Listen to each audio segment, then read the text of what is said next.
le podcast by Swalis. Pourquoi vivons-nous dans un monde si duel, si au fond, tout est un? Si vous observez le monde aujourd'hui, vous avez certainement remarqué une chose. Tout semble de plus en plus polarisé. Les opinions s'opposent, les visions du monde s'affrontent, les tensions se multiplient entre les peuples, entre les cultures, entre les idéologies, parfois même au sein d'un même pays. Notre monde se fracture. Il devient quasi impossible de le nier, à moins de totalement fermer les yeux. Et pourtant, si l'on regarde les grandes traditions spirituelles de l'humanité, elles nous parlent toutes d'une idée très simple, une idée presque paradoxale. Elles nous disent que tout est relié, que la vie est une. Alors comment comprendre ce paradoxe? Pourquoi vivons-nous dans un monde si duel, si au fond, tout est un? La première chose à comprendre est que la dualité fait partie de la structure même du monde matériel. La nature fonctionne par polarité. Le jour et la nuit, l'inspiration et l'expiration, la naissance et la mort, le masculin et le féminin. Ces opposés ne sont pas des ennemis, ils sont les deux mouvements d'une même force. Sans nuit, nous ne comprendrions pas le jour. Sans silence, nous ne percevrions pas la musique. La dualité est donc une composante naturelle de l'expérience humaine.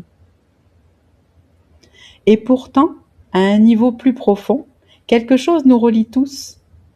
Nous respirons le même air, nous vivons sur la même planète, nous partageons les mêmes grandes émotions humaines, la joie, la tristesse, la colère, la peur, la surprise, le dégoût. Nous connaîtrons tous au cours de notre vie l'amour et expérimenterons tous la perte. Lorsque l'on regarde les êtres humains, au-delà des identités, au-delà des cultures et des opinions, nous découvrons une réalité très simple. Nous faisons tous partie de ce grand tout. Nous sommes tous reliés à cette même essence de vie, à cette conscience universelle qui nous donne la vie. Elle est le souffle vivant, vibrant de l'univers. C'est cela que les traditions spirituelles appellent l'unité. Dans les périodes de transformation, les tensions ont souvent tendance à s'intensifier. Les systèmes changent, les repères vacillent et tombent, les peurs émergent. Et lorsque les peurs apparaissent, les oppositions deviennent plus fortes, les camps se renforcent, les discours se radicalisent. C'est ainsi que naît le chaos, et malheureusement, celui-ci se déroule souvent dans la souffrance. Mais le chaos est aussi une opportunité, l'occasion d'une renaissance. Et paradoxalement, ces périodes de crise peuvent aussi pousser les êtres humains à se poser des questions plus profondes. Qui suis-je vraiment? Quelle vérité m'anime intérieurement? Et comment rester authentique, vrai, stable, dans un monde qui semble tant se diviser? Face à cette réalité, il est facile de tomber dans deux pièges. Le premier serait de nier les conflits et de souhaiter une réalité différente que celle à laquelle nous sommes confrontés. Le second serait de se laisser complètement absorber par ces divisions.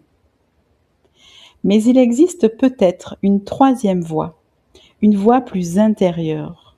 Certes, pas la plus facile, certes, pas la plus confortable, mais celle qui consiste à regarder le monde avec lucidité tout en cultivant la paix en soi. Dans un monde de plus en plus duel, la véritable souveraineté commence à l'intérieur.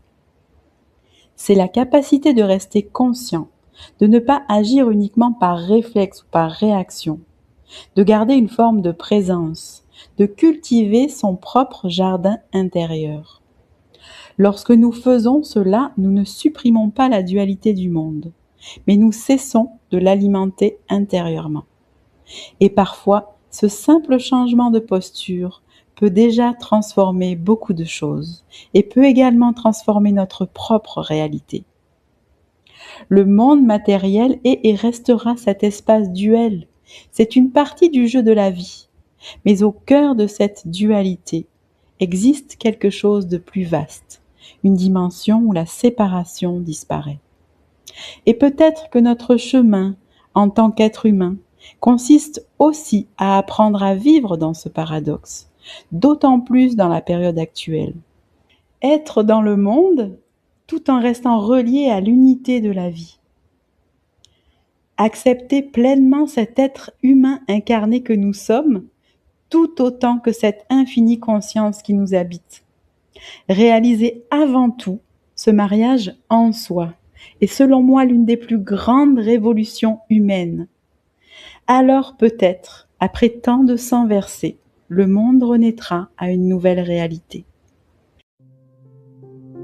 Merci d'avoir partagé ce moment avec moi. Et si cet épisode a résonné en vous, je vous invite à le partager et à m'écrire vos ressentis en commentaire. Je serai heureuse de vous lire et vous remercie de faire grandir cette chaîne.